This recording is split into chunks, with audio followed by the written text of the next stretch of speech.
እንደ ድንገተኛ ጥቃት ያለ ምንም ነገር የለም። በዲዳይ ማለዳ ላይ የአላይድ ፎርስ ከአድማስ ባሻገር ብቅ ሲሉ ናዚዎች ሙሉ በሙሉ ከጠበቁት በላይ ሆነባቸዋል። እንደዚህ ላለ ግዙፍ ጥቃት ዝግጁ አልነበሩም፣ ቢያንስ እዚህ ቦታ ላይ። በጀርመን የስለላ መረጃ መሰረት ጥቃቱ ከ150 ማይል ርቀት ላይ በሚገኘው ካሊ ላይ ይፈጸማል ተብሎ ይጠበቅ ነበር። ስለዚህ አብዛኛው ወታደሮቻቸው ያንን ቦታ ለመከለል ተንቀሳቅሰው ነበር። ናዚዎች ባዶ የባህር ዳርቻን የተከላከሉ ሳለ የአላይድ ፎርስ ወደ ኖርማንዲ ሰብረው በመግባት በመጨረሻም ጦርነቱን ለማሸነፍ ቻሉ። ናዚዎች ተታለው ነበር። ይህም በዋነኝነት ከቤቱ ሆኖ ለዓመታት ሲያሾፉባቸው በቆየ አንድ ሰው ምስጋና ይግባውና የተሳካ ነበር። ትክክለኛ ግን ምንም ጥቅም የሌላቸው መረጃዎችን በመመገብ የተሳሳተ መንገድ እንዲከተሉ አደረጋቸው። አዘገያቸው። በመጨረሻም ጦርነቱን እንዲሸነፉ አደረጋቸው። ይህ ሰው ምንም አይነት የስለላ ልምድ አልነበረውም። ሆኖም ግን በከፍተኛ የመሰመን ብቃትና በምናብ ጥንካሬ ሂትለርን እምነት ለማግኘት ቻለ። በተመሳሳይ ጊዜም የብሪታንያ ምርጥ ሰላይ ለመሆን በቃ።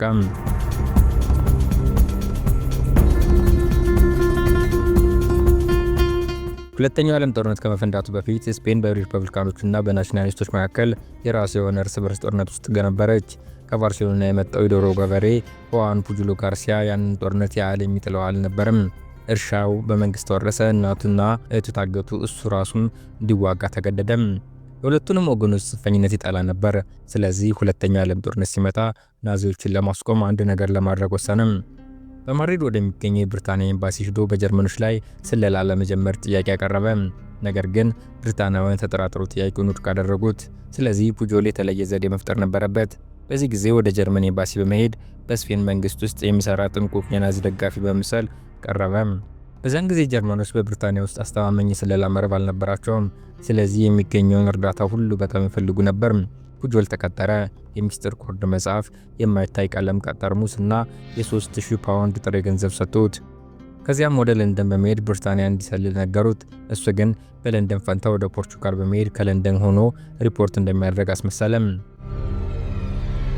የብሪታንያ ካርታንና ከአካባቢው ቤተ መጻሕፍት ያገኘውን የቱሪስት መማሪያ ብቻ በመጠቀም ስለሚጎበኛቸው ቦታዎችና ስለሚያያቸው ነገሮች ማውራት ጀመረም። ለምሳሌ በወንደርሜር ሐይቅ ላይ የሚደረጉ ወታደራዊ ልምምዶችና ከደቡብ ምዕራብ የሚወጡ የጦር መርከቦች ይጠቅስ ነበር። በወታደራዊ መረጃዎች መካከል በለንደን መሃል በእግር መጓዝ፣ የአካባቢው ካፌዎችን መጎብኘትና አልፎ ተርፎም ህመም ሲሰማው መጥቀስ ያሉ ተራ የግል ዝርዝሮችን በደብዳቤዎች ውስጥ ይሞላ ነበር። ነገሮችን የበለጠ ለማሳለጥ ከመላው ሀገሪቱ መረጃዎችን ያቀብሉኛል ያላቸው ንዑስ ወኪሎች መረብ መፍጠር ጀመረ። ሊቨርፑል ውስጥ የነበረው ስዊዘርላንዳዊ ጀርመናዊ ነጋዴ፣ ግላስጎ ውስጥ የነበረው ቬንዙዌላዊ ተማሪ፣ ዌልስ ውስጥ ይኖር የነበረው ፖርቹጋላዊ ሰው እና ደብዳቤዎችን ከለንደን ለማጓጓዝ የተስማማው አውሮፕላን አብራሪ በእነዚህ መረቦች ተካተዋል። እያንዳንዱ ሰላይ ፑጆል በዝርዝር የሚተርክለት የራሱ የሆነ የኋላ ታሪክና የቤተሰብ አባላት ነበሩት።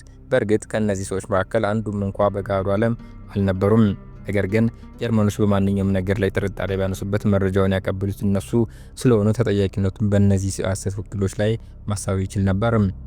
እያንዳንዱ ደብዳቤ በጣም ረጅምና ዝርዝር መረጃ የያዘ በመሆኑ ጀርመኖች ውስጥ ማመን ጀመሩ። እንዲያውም ለወኪሎቹ መረብ ክፍያ እንዲሆን በወር $500 መላክ ጀመሩ። ይህም በዛሬው የገንዘብ ምንዛሬ $11,000 ገደማ ማለት ነው። ነገር ግን ይህ ገና ጅምሩ ነበር። እስከዚያው ድረስ ጀርመኖች በፑጆል ስራ ተደንቀው ስለነበር ይበልጥ የተወሰነና ግልጽ የሆኑ መረጃዎችን መጠየቅ ጀመሩ። በዚያን ጊዜ ነበር ነገሮች አስገራሚ መልክ የያዙት። በሶስተኛው ደብዳቤ ላይ ፑጆል ለጀርመኖች ይህንን ሪፖርት ላከ። የ18 መርከቦች ስብስብ በመጋቢት 28 ቀን ከሊቨርፑል ወደብ ወጥቷል። መዳረሻቸውም ወደ ማልታ ደሴት ነው። ምንም እንኳን ፑጆል ይህንን ታሪክ ሙሉ በሙሉ ከራሱ የፈጠረው ቢሆንም በአጋጣሚ በዚያ ሰሞን የጦር መርከቦች ስብስብ ከሊቨርፑል ወጥቶ ነበር። ነገር ግን ደብዳቤው ጀርመኖች እጅ ከመድረሱ በፊት በብሪታንያ የስለላ ድርጅት MI5 ተላለፈ። ይህም ድርጅቱን ወደ ከፍተኛ ድንጋጤ ውስጥ ከተተው። ይህንን ምስጢራዊ የስለላ መረብ ለመከታተል ሰፊ አሰሳ ተጀመረ። ነገር ግን ምንም ሊያገኙ አልቻሉም። የፑጆል ደብዳቤዎች በጥልቀት ማንበብ ሲጀምሩ ግን አንድ ያልተለመደ ነገር አስተዋሉ።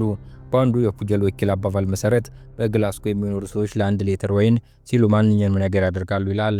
የአረፍተ ነገር ሁሉንም ነገር አጋለጠ። 1 ሊትር ወይን ይህ የስኮትላንዳውያን የተለመደ የመጠጥ ልምድ የሚገልጽ አይደለም። በተጨማሪም ብሪታንያ በዚያን ጊዜ የሜትሪክ ስርዓትን ሊትራን ትጠቀም ነበር። ከዚያም ብሪታንያውያን ጀርመኖች ወደ ማልታ እየሄደ ነው የተባለውን የፑጆልን ሐሰት የመርከብ ስብስብ ለማዳን ጊዜያቸውንና ሀብታቸውን በከንቱ እያባከኑ መሆናቸው ተገነዘቡ። እነዚያ ደብዳቤዎች የሚጽፈው ማንም ይሁን ማን ናዚዎችን ለማደናገር የሐሰት መረጃ እየመገባቸው እንደግልጽ ነበር። ሆኖም ዘዴው እየሰራ ነበር። ኤም25 በጣም በመደነቁ ቡጆልን ፈልጎ አገኘውና እውነተኛ የብሪታንያ ሰላይ እንዲሆን ወሰነ። እንደ አውሮፓውያን አቆጣጠር በሚያዝያ 1942 ቡጆል ወደ ለንደን ተዛወረና ጋርቦ የሚል ምስጢራዊ ስም ተሰጠው። አሁን እውነተኛ ወታደራዊ መረጃዎችን የማግኘት እድል ስላለው ማሾፍን ወደ ቀጣዩ ደረጃ ለማሻገር ተዘጋጀ። የአላይድ ፎርስ የናዚ ጦር እየተጠናከረ በነበረበት በሰሜን አፍሪካ የባህር ዳርቻ ላይ ድንገተኛ ጥቃት ለመሰንዘር አቅደው ነበር። በመሆኑም በሚቀጥሉት ጥቂት ወራት ውስጥ ጋርቦ ጥቃቱ የታቀደው በኖርዌይ ላይ እንደሆነ የሚጠቁሙ በጣም ግልጽ ፍንጮችን መስጠት ጀመረ። ከወኪሎቹ አንዱ ወታደራዊ የተራራ ላይ ልምምዶች ሲደረጉና የካናዳ ጦር በምስራቅ ስኮትላንድ ሲሰበሰብ ማየቱን ተናገረ። ሌላኛው ወኪል ደግሞ የሩሲያ ጦር ወደ ምዕራብ አቅጣጫ እየገፋ ነው የሚል ወሬ ሰማ። ኖርዌይን በቀጥታ ሳይጠቅስ ጥቃቱ የሚፈጸመው እዚያው እንደሆነ የሚያሳይ ምስል ቀስ በቀስ በመሳል ትኩረታቸውን ከአፍሪካ እንዲርቅ አደረገ። ሂትለር ራሱ በዚህ ጥቃት ከፍተኛ ስጋት ስለነበረው የኖርዌይን ድንበር ለመጠበቅ በመቶ ሺዎች የሚቆጠሩ ወታደሮችን እስከ ማንቀሳቀስ ደረሰ። የጋርቦ ቀጣይ እርምጃ ደግሞ የላቀ ብልህነት ውጤት ነበር። የአፍሪካ ወረራ በኖቬምበር 8 እንዲካሄድ ተቀጥሮ ሳለ ጋርቦ ለጀርመኖች ሌላ ደብዳቤ ጻፈ። በዚህ ጊዜ የአላይድ ፎርስ ጥቃቱን እንዴት እንደሚፈጽሙ በትክክል የሚገልጽ ዝርዝር መረጃ ነበር። በደብዳቤው ላይ ቀኑን ኖቬምበር 11 ብሎ የጻፈው ቢሆንም ሆን ብሎ ለሌላ አንድ ሳምንት በእጁ አቆየው። ደብዳቤ በጀርመኖች እጅ የደረሰው በ9ኛው ቀን ነበር። ከዕለቱ አንድ ቀን በፊት የአላይድ ፎርስስ ከ100 ሺህ በላይ ወታደሮችን ይዞ የሰሜን አፍሪካ የባህር ዳርቻ ወረሩ። ደብዳቤው ስለ ወረራው ትክክለኛ ዝርዝሮችን ሁሉ የያዘ ቢሆንም ለማንኛውም ጥቅም ለመዋል ግን በጣም ዘግይቶ ነበር። ጀርመኖች ግን በጋርቦ ስራ ተደንቀው እንዲሁም ብለው መለሱለት። በጣም ዘግይቶ በመድረሱ እናዝናለን፣ ነገር ግን የመጨረሻው ሪፖርት እጅግ ድንቅ ነበር። በሚቀጥሉት ጥቂት ወራት ውስጥ ጋርቦ በስለላ መረቡ ውስጥ ተጨማሪ አባላትን ማካተቱን ቀጠለ። ይህም አጠቃላይ የሰላዮቹን ቁጥር ወደ 27 አደረሰው። እነዚህ ሁሉ ወኪሎቹ ክፍያ ማግኘት ነበረባቸው። በ1943 መገባደጃ ላይ ጀርመኖች የስለላ መረቡን በገንዘብ ለመደገፍ በወር ከ$100,000 በላይ ለጋርቦ ይልኩ ነበር። በሚያቀርቡ መረጃ በጣም ከመደሰታቸው የተነሳ በብሪታንያ ውስጥ አዳዲስ ሰላዮች መቅጠር አቆሙ። አሁን መረቡ ሙሉ በሙሉ እየሰራ ባለበት ሁኔታ የጋርቦ ጥበብ ለታየበት ታላቁ ስራ ማለትም ለዲዴይ ጊዜ ደረሰ።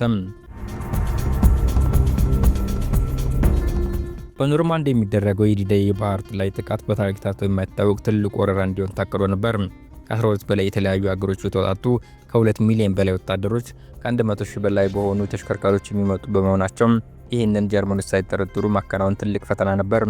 ነገር ግን ብሪታንያ ለዚህ ስራ የሚሆን ምርጥ ሰው ነበራት። እንደባለፈው ጊዜ መረጃው ዘግይቶ እንዳይደርስ ለማድረግ ጀርመኖች ለጋርቦ መረጃዎችን በደብዳቤ ፈንታ በሚስጥር በሞርስ ኮድ መላክ እንዲጀምር ነገሩት። ጋርቦ መጀመሪያ መልእክቱን በስፔን ቋንቋ ይጽፍና ከዚያ መልእክቱን በ5 ፊደላት ሰብስቦ ይከፋፍለዋል።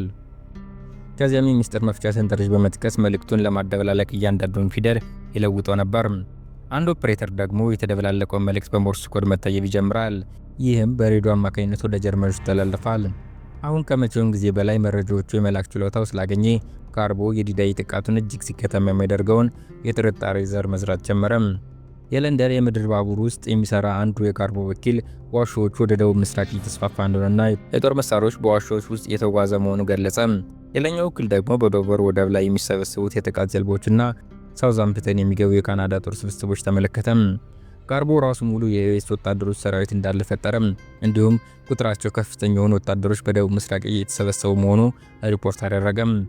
የሁሉ እንቅስቃሴ የሚያመለክተው ከእንግሊዝ ጋር በጣም ቅርብ በሆነው ነጥብ ማለትም በካሌ ላይ የሚደረግ ግዙፍ ጥቃት ነበር። የጋርቦን ውሸቶች ለማጠናቀር ሲባል የብሪታንያውያን በደቡብ ምስራቅ አካባቢ ሁሉ እውነተኛ መስረጃዎችን መትከል ጀመሩ። በሜዳቸው ላይ የሐሰት አየር ማረፊያዎች መንገዶች ተሰሩ። ይህ በጎኖቻቸው ላይ ባዶ እንጨት አውሮፕላኖች ተቀመጡ። የጀርመን አውሮፕላኖች እነዚህን የሐሰት ቦታዎች በቦምብ መደብደብ ጀመሩ። ስለዚህ ዘዴው እየሰራ መሆኑን አወቁ። በዶቨር ውስጥ አንድ ግዙፍ የሐሰት ነዳጅ ማከማቻ ተቋቋመ። ንጉሱ ጆርጅ ቦታውን ሲጎበኝ የሚያሳይ ፎቶግራፎችን በአካባቢው ጋዜጣ ላይ ወጡ። ትናንሽ ጀልባዎች ወደ ግዙፍ የጦር መርከቦች ለመቀየር የሆሊውድ መሰል የፊልም ስብስቦች ጥቅም ላይ ዋሉ። እንዲሁም በየቦታው የሚነፉ ታንኮች ተቀመጡ። ጀርመኖቹም በኖርማንዲ እየተደረገ ካለው እውነተኛ ዝግጅት ሙሉ በሙሉ የሚያዘናጋ ከሐሰት ወታደሮች፣ ተሽከርካሪዎችና ቁሳቁሶች የተገነባ ሙሉ ሰራዊት ፈጥረው ነበር። ዓላማው ጀርመኖች የኖርማንዲ ጥቃት ወጥመድ ብቻ እንደሆነና እውነተኛውና በጣም ግዙፉ ጥቃት በኋላ ላይ በካሌ እንደሚፈጸም ማሳመን ነበር። የሚያስደንቅ ሁኔታ ብሪታንያውያን በሂትለርና በአንድ ጃፓን አምባሳደር መካከል የተደረገ ንግግርን ጠለፉ።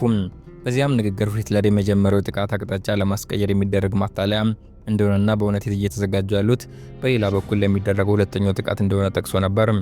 በዚያ ጊዜ የጋርቦ መልእክቶች በቀጥታ ሂትለር ጠረጴዛ ላይ ያረፉ መሆኑ ግልጽ ነበር። እሱም ሁሉንም ነገር ያምን ነበር። ጋርቦ በደቡብ ምስራቅ ስለሚደረጉ እንቅስቃሴ በነገራቸው ቁጥር ናዚዎች በካርታቸው ላይ ያለውን ምልክት እያንቀሳቀሱ ነበር። ካሌን ለመከላከል በመቶ ሺዎች የሚቆጠሩ ወታደሮች ለማንቀሳቀስ ወሳኙን ውሳኔ ያደረጉ። እነዚያ በኖርማንዲ የማይገኙ በመቶ ሺዎች የሚቆጠሩ ወታደሮች ነበሩ። ሰኔ 5 ከዲዳይ አንድ ቀን በፊት ምንም እንኳን የጀርመን ሬዲዮ ኦፕሬተሮች አብዛኛውን ጊዜ ከምሽቱ 5:30 ላይ ቢዘጉም ጋርቦ ግን ዛሬ ከሌሊቱ 9 ሰዓት ላይ መልእክት እንዲጠባበቁ አጥብቆ አሳሰበ። ከአንዱ የንጉሥ ወኪሎች ትልቅ ዜና ይጠብቅ ነበር። ከሌሊቱ 9 ሰዓት ላይ ጋርቦ ለወታደሮች ማስታወቂያ ከረጢቶች እና የስንቅ ራሽኖች እንደታደሉ ሪፖርት አደረገ። ይህ ሊያመለክት የሚችለው አንድ ነገር ብቻ ነበር፣ ጥቃቱ ሊፈጸም እንደሆነ። ነገር ግን ሰዓታት አለፉ፣ ምንም ምላሽ አልተገኘም። ጀርመኖች ተኝተው ነበር። የአላይድ ፎርስስ ከጠዋት 12 ሰዓት ተኩል ላይ ሙሉ በሙሉ በሚስጥር በኖርማንዲ ያደረሱ፣ በቁጥርም ከጀርመኖች በ3 እጥፍ ይበልጡ ነበር። እጅግ አሰቃቂ ቀን የነበረ ቢሆንም የአላይድ ፎርስስ ወደ ፈረንሳይ የሚያስገባቸውን መግቢያ ማስፈር ቻሉ። በሚቀጥሉት 6 ሳምንታት በኖርማንዲ የባህር ዳርቻዎች በኩል ወታደሮችን፣ ተሽከርካሪዎችና ቁሳቁሶችን ማከማቸታቸውን ቀጠሉ። የሚያስደንቀው ነገር ናዚዎች ተጨማሪ ወታደሮችን ወደ ኖርማንዲ ለማንቀሳቀስ ፈቃደኛ ለመሆናቸው ነው። እንዲያውም ካሌን ለመከላከል ተጨማሪ ወታደሮችን ወደዚያው ላኩ። በስም ለማይከሰት ሁለተኛ ጥቃት ይጠባበቁ ነበር።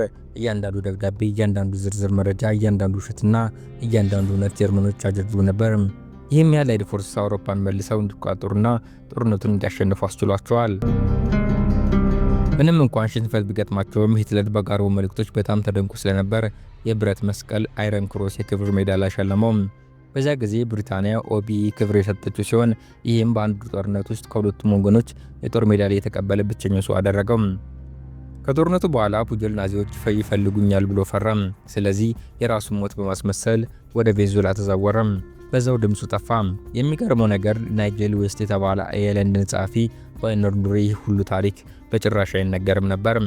እሱ ጋርቦን ለማግኘት ቆርጦ ተነስቶ ነበር። ስለዚህ የባርሴሎናን የስልክ መውጫ አግኝቶ በአካባቢው ለነበሩት ሁዋን ጋርሲያ ለተባሉ ሰዎች ሁሉ ስልክ ደወለ።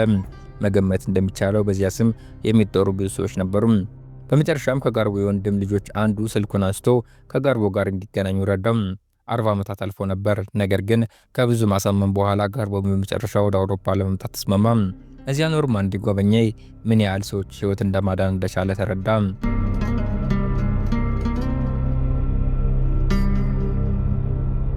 ስለተመለከታችሁ አመሰግናለሁ።